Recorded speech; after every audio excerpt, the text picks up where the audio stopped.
하나님의 말씀은 고린도후서 1장 19절에서 22절입니다. 고린도후서 1장 19절에서 22절 한 목소리로 합독하시겠습니다. 우리 곧 나와 실루아노와 디모데로 말미암아 너희 가운데 전파된 하나님의 아들 예수 그리스도는 예하고 아니라 함이 되지 아니하셨으니 그에게는 예만 되었느니라. 하나님의 약속은 얼마든지 그리스도 안에서 예가 되니 그런즉 그로 말미암아 우리가 아멘하여 하나님께 영광을 돌리게 되느니라. 우리를 너희와 함께 그리스도 안에서 굳건하게 하시고 우리에게 기름을 부으신 이는 하나님이시니 그가 또한 우리에게 인치시고 보증으로 우리 마음에 성령을 주셨느니라. 아멘. 세계에서 결혼해서 부부가 가장 오래 사신 분들이 몇 년을 함께 살았을 것 같아요? 몇 년요? 네, 80년.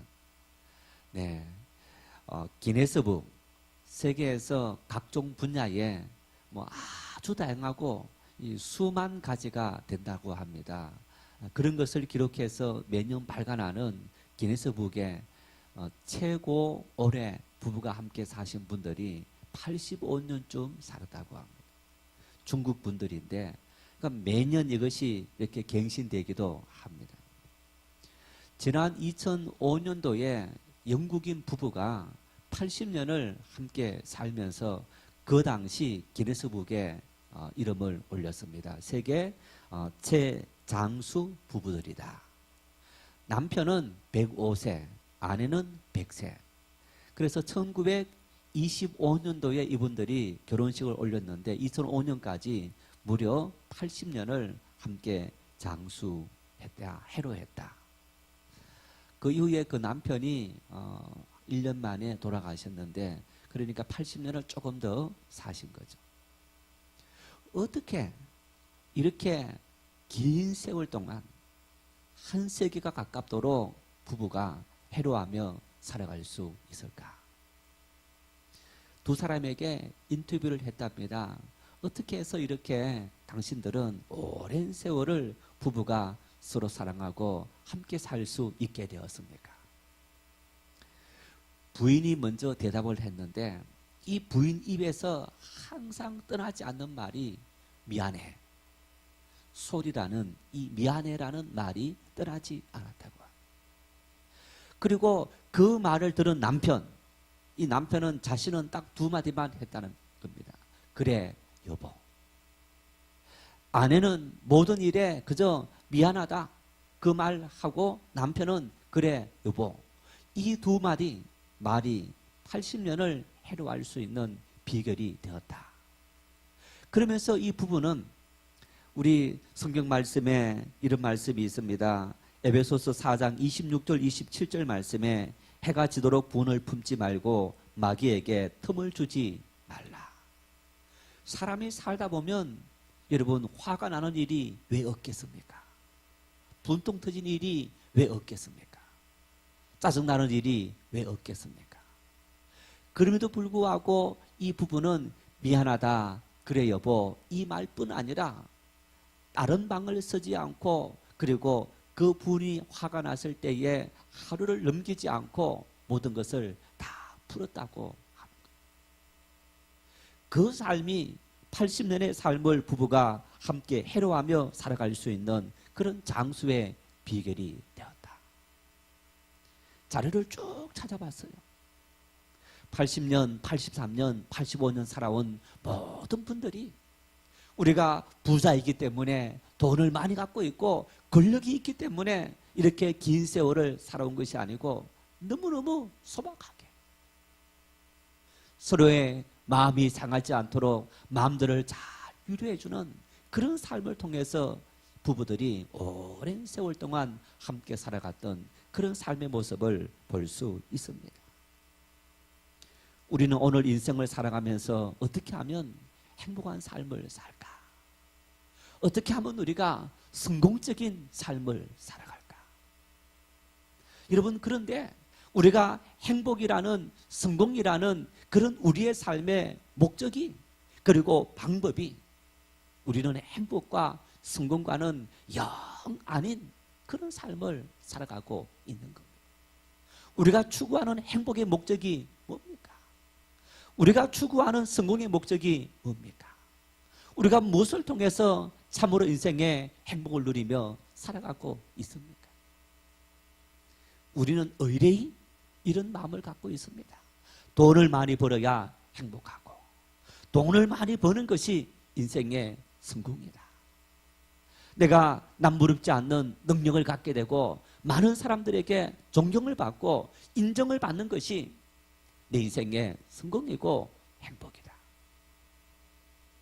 여러분, 정말 많은 재물을 얻고 그리고 어떤 명예를 얻고 권력을 얻는 그런 분들이 그것이 내 인생의 행복이고 성공이다, 이만하면 되었다, 그 마음을 품고 살겠습니까?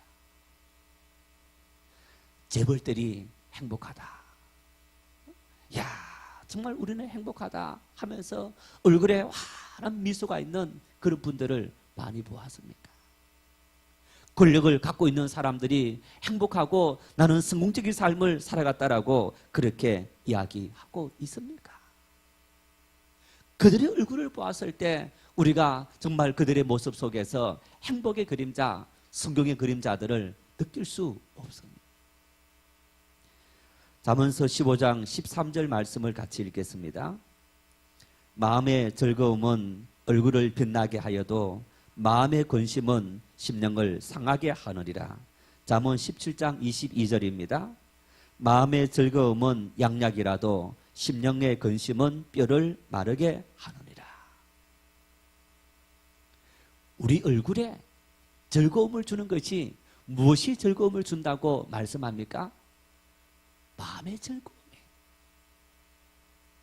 외적인 즐거움이 아니라, 외적인 충족함이 아니라 외적인 넘치는 그런 것들이 우리 인생의 양약이 되고 우리를 즐겁게 하고 우리 얼굴을 환하게 만드는 것이 아니라 마음의 즐거움이, 마음의 기쁨이 우리 마음에 채워지는 그 은혜가 우리의 삶을 진정으로 행복하게 만들고 감사하게 만들 수 있는 그런 비결이 된다라고 말을 하고 있는 것.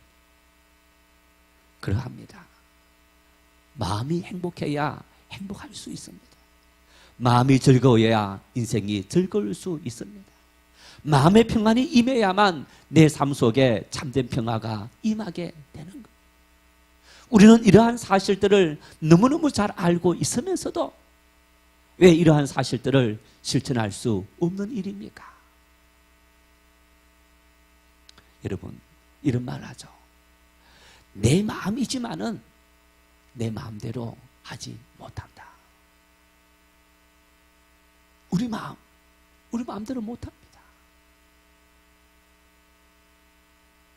내 마음을 내 마음대로 할 수 없는, 무엇으로 내 마음을 어떻게 할 수 있을까? 아무리 노력하더라도 우리는 우리 마음들을 어떻게 다 잡을 수 없고 붙잡을 수 없는 것. 야, 너 그거 하나 못해? 너 마음 하나 다스리지 못해? 우리가 다른 사람에게 핀잔을 주지만은 정작 인생을 살아가면서 우리 스스로가 우리 마음을 아주 다잡아서 살아가는 그런 삶을 살아갈 수 없는 것이 우리의 삶의 모습인 것.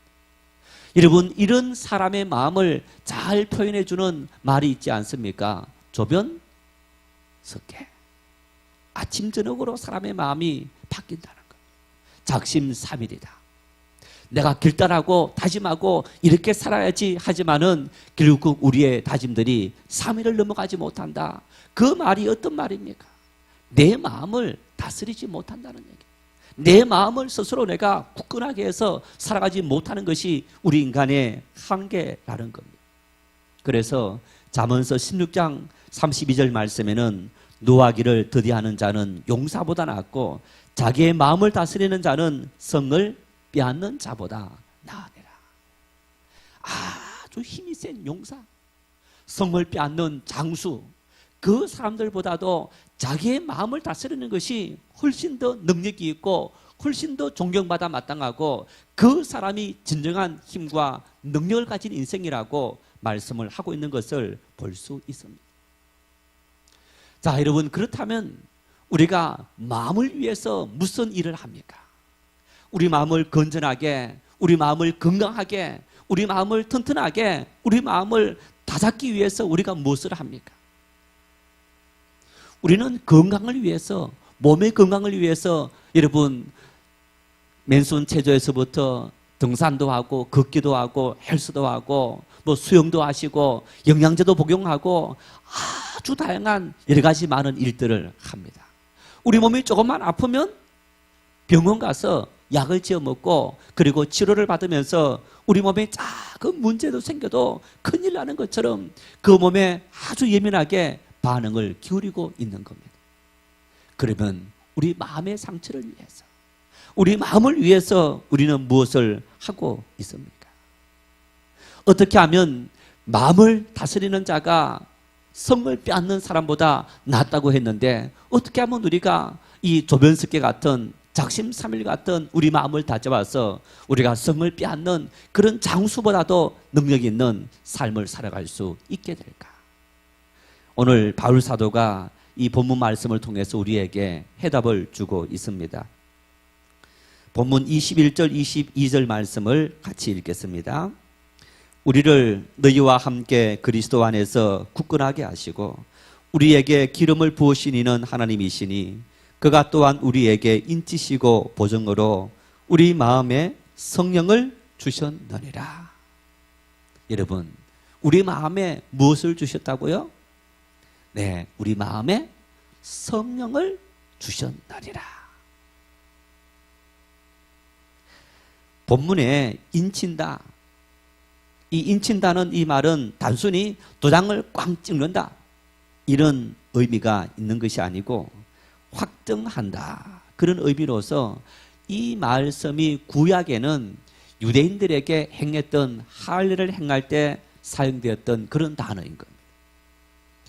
하나님께서 이스라엘 백성들을 택한, 그리고 너희는 택한 백성이다라는 그런 이 표시로 할례를 행했는데 그 할례를 행함으로 이 사람은 내 백성이다, 내 소유이다, 내 것이다, 그렇게 하나님께서 인정을 해줬다는 겁니다.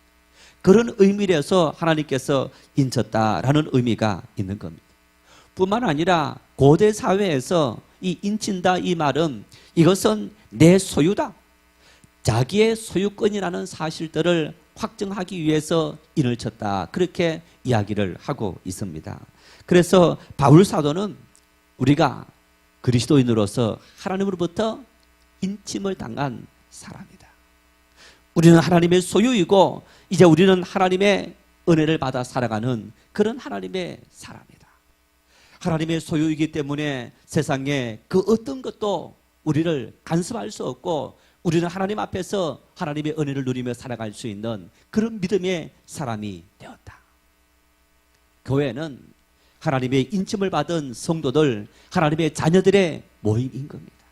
그래서 하나님께서 너희는 내 소유이고 너희는 내 것이고, 그래서 세상의 그 어떤 것들도 너희를 간섭하지 못하고 너희를 함부로 할 수 없다라는 그런 하나님의 자녀들이 모여서 생활하는 것이 바로 하나님의 교회 공동체의 모임인 겁니다. 하나님의 소유이기 때문에 하나님 아버지가 내 아버지 되시기 때문에 그래서 우리가 인생을 살아가면서 두려워하든가 좌절하든가 절망하며 살지 말아야 합니다.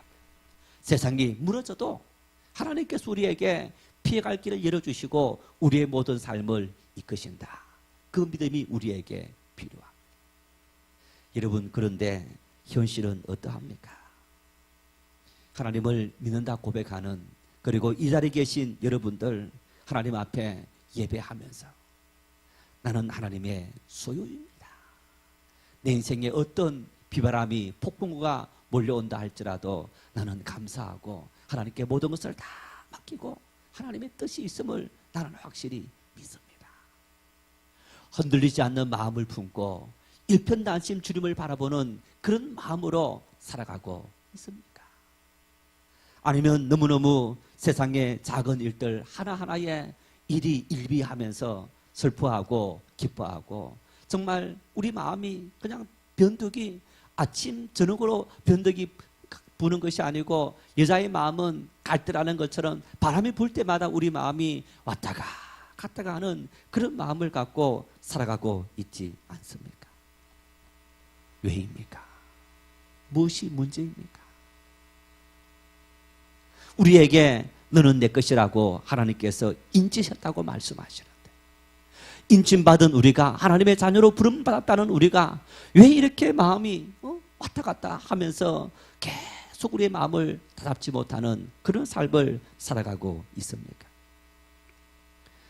고등학교 시절 저와 두 친구가 삼총사라 불렸습니다.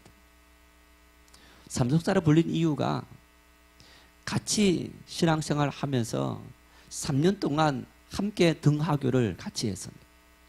그리고 교회 생활 같이 하고 같이 학생부 모임하면서 또 교사 활동하고, 그리고 이런저런 일이 있으면 항상 이 세 친구가 같이 다녔기 때문입니다. 정말 열심히 믿음의 생활하고 철학기도 하고, 그 당시에는 고등학생이었지만은 다른 교회에서 어떤 부흥회한다 그러면 학교 마치고 그 교회 가서 밤샘이 하고 다음날 학교 바로 가는 그 정도 열심을 보였던 그런 세 친구였습니다. 오랜 세월이 지났습니다. 그 당시 그렇게 열심히였고 다른 모든 친구들이 야 정말 너희들 대단하다 그렇게 칭찬했고 부러워했던 그 친구들 중에서 두 친구는 신앙을 버려서 하나님을 떠나서 하나님 없는 삶을 살아가고 있습니다. 오늘 우리 주변을 둘러봐도, 친구들의 이야기를 들어보아도, 내가 학창시절에는, 고등학교 때에는, 대학생 때에는, 아니면 젊었을 때에는 내가 믿음의 생활을 했었는데 살아오다 보니 믿음에서 멀어져 버렸다고. 어떨 때는 내가 그 당시에 임원도 하고 봉사활동도 많이 했는데, 우리 주변에 여러분 그런 이야기를 심심찮게 들어볼 수 있습니다. 젊은 시절뿐 아니라 나이가 들어서도 믿음의 생활을 하다가 어떤 사람들 보면 어느 날 보이지 않습니다. 그러다 보면 신앙에서 멀어져 있는 그런 분들을 볼 수 있습니다.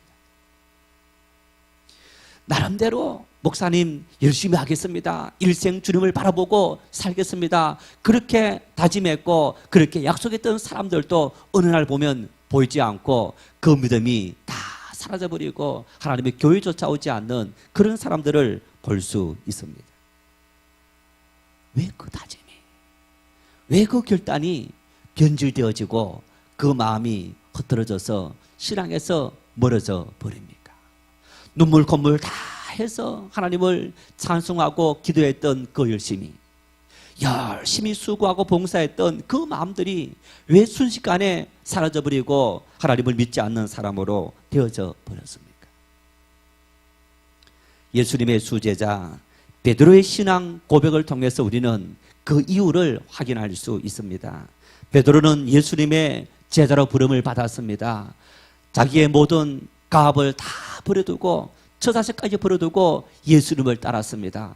그리고 예수님께서 질문했을 때에 주는 그리스도시요 살아계시던 하나님의 아들이십니다. 그 고백을 통해서 바요나 시모나 내가 복이 있도다.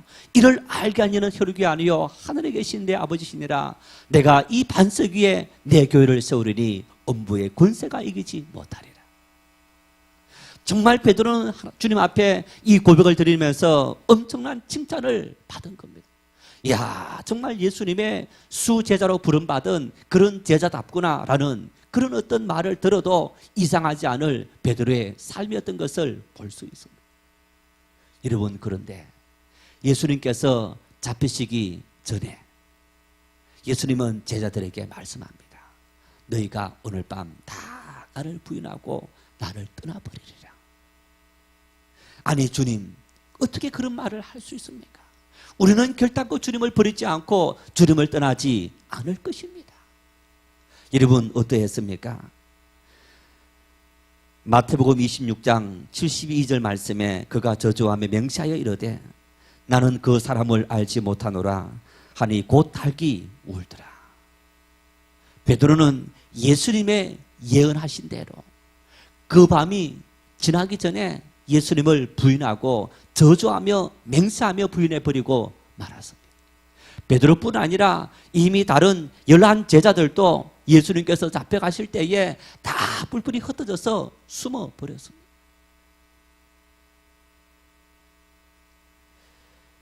예수님은 이런 제자들의 배신과 배반 앞에 치를 떨면서 내 인생은 실패했다라고 말씀하지 않았습니다. 예수님은 너무너무 담담했습니다. 이미 예수님께서 예고도 하셨고, 그리고 그 일이 실제 일어났을 그때에도 예수님은 너무너무 담담했습니다. 사실은 그 일이 있기 전에 예수님께서 이미 예언하셨습니다. 요한복음 14장의 말씀 예언하셨고, 그리고 예수님께서 승천하시기 바로 그 이전에도 예수님은 제자들에게 당부했습니다. 우리 한번 사도행전 1장 4절에서 5절 말씀을 같이 읽겠습니다. 사도와 함께 모이사 그들에게 분부하여 이르시되 예루살렘을 떠나지 말고 내게서 들은 바 아버지께서 약속하신 것을 기다리라. 요한은 물로 세례를 베풀었으나 너희는 몇 날이 못되어 성령으로 세례를 받으리라 하셨느니라. 예수님께서 너희가 예루살렘을 떠나지 말고 내게서 들은 바 아버지께서 너희들에게 약속하신 성령을 기다리라. 너희가 몇 날이 못되어서 성령으로 세례를 받으리라. 왜 예수님은 제자들에게 성령을 받으라고 그토록이나 당부하셨고 말씀하셨느냐?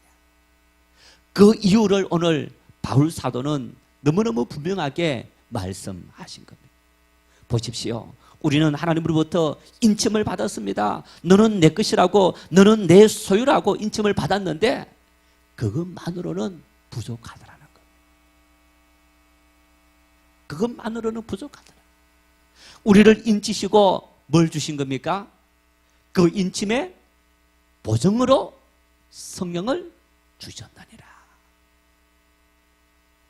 베드로가 주는 그리스도시여 살아계신 하나님의 아들이십니다. 그런 고백을 할지라도 여러분, 그 고백을 하게 된 베드로 어떻게 했습니까? 혈육이 아니요 하늘에 계신 내 아버지시니라. 하나님의 은혜로 베드로는 그 고백을 했습니다. 우리는 하나님의 은혜로 봉사했습니다. 충성했습니다. 열심히 헌신했습니다. 그런데 그것으로 부족하더라는 겁니다. 베드로의 삶을 돌아보더라도, 오늘 수많은 사람들의 삶을 돌아보더라도, 수많은 사람들이 과거 열심히 믿었던 그 모든 신앙에서 벗어나고 멀어지고 하나님을 떠나게 되는 그 이유가 은혜가 부족했기 때문인가? 그게 아니더라는 겁니다. 내 소유라고 확실히 인침을 받았음에도 불구하고, 확정받았음에도 불구하고 그 열심들이, 그 인침이 때가 되니까 사라져버리고 흩어져 버리고 주님을 멀리하게 되는 일들이 일어나게 되었더라는 것. 그게 인간인데, 그 인간들의 마음을 다잡고 우리 마음이 변질되지 않고 우리 마음이 변화되지 않고 하나님 앞에서 일편당심 주님을 섬기며 살아갈 수 있는 원동력은 어디에 있느냐? 보증으로 성령을 주셨느니라. 보증으로 성령이 우리에게 임하셔야만 우리가 변함없는 모습으로 주님을 섬기며 주님 앞에 헌신하며 살아갈 수 있게 되는 것. 왜 우리 믿음의 열심이 떨어집니까? 나에게 임하시는 보증으로 주신 그 성령이 역사하지 않았을 때 우리 마음을 지킬 수 없다는 얘기.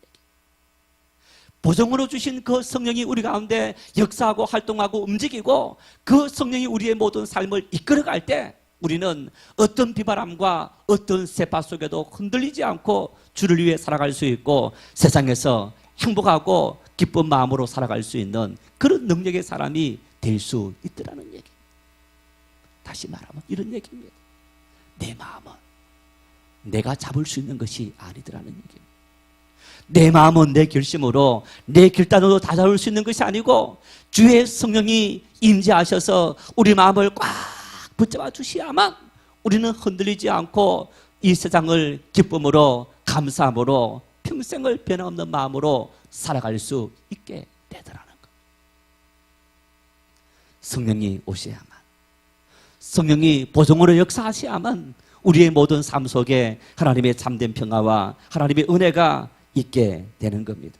우리가 아무리 주님 앞에 우리의 모든 삶을 고백하고 다 맡겼다 할지라도 성령이 역사하지 않는다면 하나님의 은혜 속에 살아갈 수 없는 일입니다. 그렇다면 성령은 우리에게 어떤 일을 하시는 분입니까? 먼저 성령은 너희는 하나님의 자녀이다. 우리는 하나님의 상속자이다.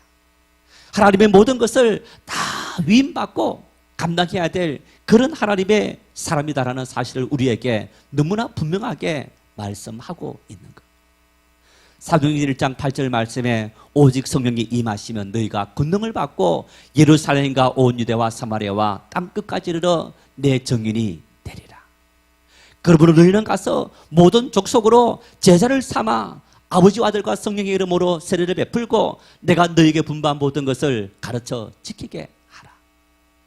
여러분, 이런 모든 주님의 사역들은 어떤 사람이 감당할 수 있느냐? 바로 성령의 인도함으로 하나님의 모든 것을 물려받은 상속자, 후사, 하나님의 자녀들만이 감당할 수 있는 사명이고 은혜이고 축복이라는 것.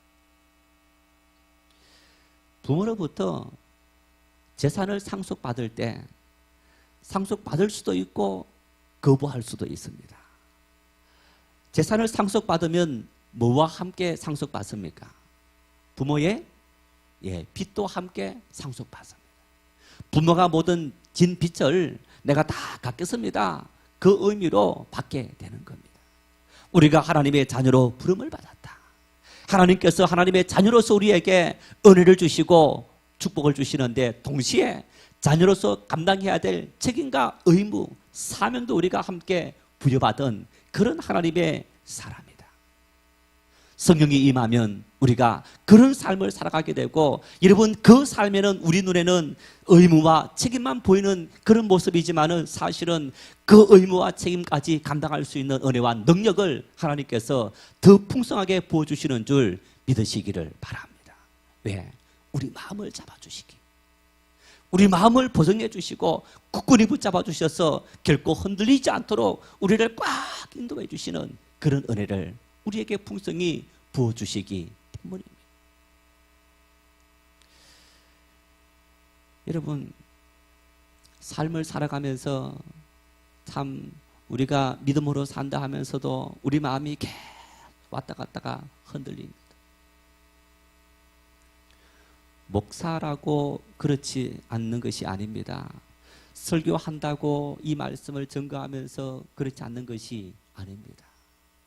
어떨 때는 말씀을 전하고 설교하면서도, 설교하고 난 다음에도 했던 말과 달리 걱정, 의심, 염려들이 찾아옵니다. 그때 하는 방법이 하나님 앞에 기도하는 방법밖에 없습니다. 새벽기도 와서 기도할 때 하나님이여 제 마음을 아시지 않습니까? 하나님께서 만져주시지 않으면 이처럼 끊임없이 제 머리로 들어오는 수많은 걱정, 의심, 염려들이 저 마음을 올가매어서 기쁘지 못하게 만들고 즐겁지 못하게 만듭니다. 걱정, 의심, 염려들이 계속 짓눌려서 그저 한숨밖에 나오지 않습니다. 여러분, 그래야 할 때마다 할 수 있는 방법은 나와 함께 하시는 성령이여 내 마음을 주관해 주시고 모든 것을 하나님의 뜻을 따라 이끌어 주십시오. 사모하고 기도하는 그 방법밖에 없는 것. 그런 삶을 살아갈 때 여러분, 우리 마음이 잡혀지게 되고, 그러면서 어떤 흔들어대는 세파와 비바람 속에도 흔들리지 않고 꾸준하게 걸어갈 수 있는 용기와 담대함과 마음의 평안을 하나님께서 우리에게 베풀어 주시는 겁니다. 우리가 그런 믿음의 사람들 다 될 수 있기를 바랍니다. 성령은 우리에게 너는 나의 자녀이다, 너는 하나님의 자녀이다라는 사실을 보증해 주실 뿐 아니라 너희는 내 소유이다라는 사실을 우리에게 확실히 가르쳐 주시는 것. 너희는 내 소유이다, 너희는 내 것이다, 너희의 모든 것이 내 것이다, 너희의 것은 아무것도 없다. 여러분, 우리가 만일 하나님의 것이다라고 했을 때에 하나님께서 우리를 어떻게 하시는 겁니까? 우리가 하나님의 소유일 때 우리의 모든 것이 하나님의 것이고 동시에 하나님의 것이 우리의 것이 되어지는 것.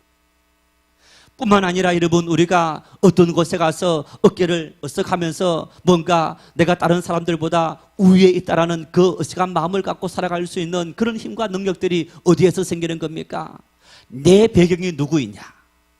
우리의 배경은 바로 우리의 소유인, 우리의 주인 대신 주님께서, 하나님께서 우리의 배경이기 때문에 우리가 어떤 곳에 가서 살아간다 할지라도 흔들리지 않고 주눅들지 않는 삶을 살아갈 수 있게 되는 겁니다. 그래서 하나님은 성령을 보증으로 주시고 너희는 내 소유이다. 너희는 내 소유이기 때문에 너희가 어떤 곳에 가든지 흔들리지 말고 절망하지 말고 좌절하지 말고 담대하게 살아가라. 그렇게 우리에게 말씀하고 있는 겁니다. 뿐만 아니라 성령을 우리에게 보증으로 주시고 우리에게 어떤 은혜를 베푸어 주시느냐, 어떤 위경 속에도 우리가 해를 받지 않도록 돌봐주시고 지켜주시는 그런 하나님이시다. 시인들은 고백합니다. 주는 나의 반석이시여, 주님은 나의 산성이시여, 주님은 나의 구원의 뿌리시여, 주님은 나의 힘이시여, 주님은 나의 능력이시여. 여러분, 수많은 시인들은 고백합니다. 주님만이, 하나님만이 내 인생에 잠드는 힘이 되고 능력이 되고 피난처가 되시고 보호자가 되시고 산성이 되시고 반석이 되신다고 고백합니다. 하나님은 우리에게 성령을 부어주셔서 우리의 심령 속에 그런 은혜를 부어주셔서 너희가 염려하지 말아라, 내가 지켜주고 내가 너희를 돌봐주고 내가 너희와 함께하고 있다는 사실을 너희가 알지 못하느냐. 우리와 함께 하시는 하나님은 전능하신 하나님이십니다. 만왕의 왕이십니다. 그 하나님은 세상을 창조하시고 당신의 뜻을 따라 이끄시는 그런 하나님이신 겁니다. 그 하나님께서 우리와 함께 하시면서 성령을 부어주셔서 함께 하신다는 보증을 분명하게 보여주신 겁니다. 우리 마음이 어떻게 잡힐 수 있느냐, 우리 마음이 어떻게 험한 세상 속에서 평안을 누리는 삶을 살아갈 수 있느냐. 하나님께서 나와 함께 한다는 사실을 분명하게 믿을 때, 이러한 삶을 대표적으로 살아간 그런 삶이 구약 성경에는 야곱이라는 사람입니다. 물론 많은 사람들이 있지만은 야곱의 생애는 우리에게 너무나 분명하게 그런 삶을 보여주고 있습니다. 보십시오. 야곱은 상둥이로 태어나면서 차자로 태어났습니다. 차자로 태어난 이 야곱에게, 그 어머니에게 하나님께서 예언을 주십니다. 큰 자가 작은 자를 섬기리라. 그러면서 작은 둘째 태어난 야곱이 하나님께서 예정하신 축복의 자녀이고 예정하신 뜻이 있는 자녀이다라는 그런 이야기를 했고, 그 이야기를 어머니로부터 야곱이 들었습니다. 기회가 있을 때마다 야곱은 그 기회를 잡으려고 애를 쓰고 노력합니다. 팥죽 한 그릇에 형에게 장자권을 바꾸자고, 어머니와 함께 모의해서 아버지로부터 축복을 가로채는 그런 일까지 합니다.